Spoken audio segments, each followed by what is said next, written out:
बहुत पुरानी बात है। दक्षिण भारत में एक राजा राज्य करता था।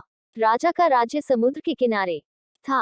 राजा को भोजन के साथ मछलियां खाने का बहुत शौक था। बिना मछलियों के राजा का भोजन अधूरा रहता था। एक बार की बात है, राजा के राज्य में बहुत तेज तूफान आया, जिसके कारण कोई भी मछुआरा मछली पकड़ने के लिए समुद्र में नहीं जा सका। उस दिन राजा को भोजन में मछलियां नहीं मिली, जिससे राजा बहुत उदास हो गया। राजा ने जब अपने मंत्रियों से इस बारे में पूछा तो उन्होंने बतलाया कि इतने तेज तूफान में समुद्र में मछली पकड़ने जाना अपनी जान पर खेलने के समान है, इसलिए कोई भी मछुआरा समुद्र नहीं जा रहा है।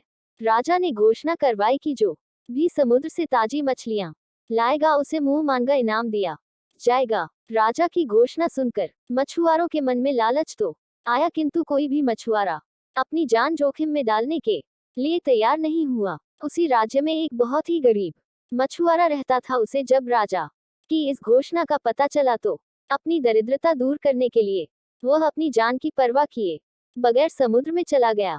समुद्र में उसने जाल फेंका, जिसमें कई बड़ी बड़ी मछलियां फंस गई।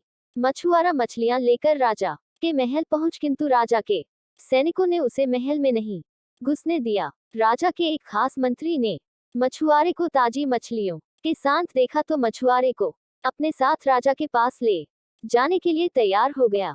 मंत्री जानता था कि राजा मछलियां देखकर बहुत अधिक प्रसन्न होगा और इसके बदले मछुआरे को बहुत सारा धन देगा।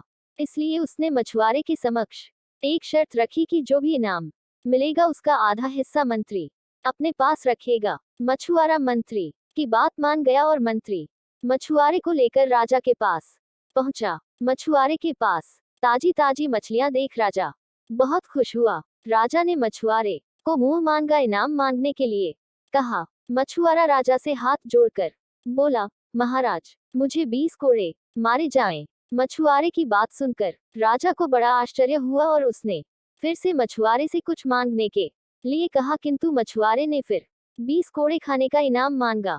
राजा ने अपने सैनिकों को बुलाया और मछुआरे को 20 कोड़े मारने का आदेश दिया। सैनिकों ने मछुआरे को कोड़े मारना शुरू किया। 10 कोड़े खाने के बाद मछुआरा राजा से बोला, महाराज, मुझे आप जो भी इनाम देंगे उसका आधा हिस्सा मुझे मेरे हिस्सेदार को देना पड़ेगा, इसलिए बाकी के 10 कोड़े मेरे हिस्सेदारी को दे दिए जाएं।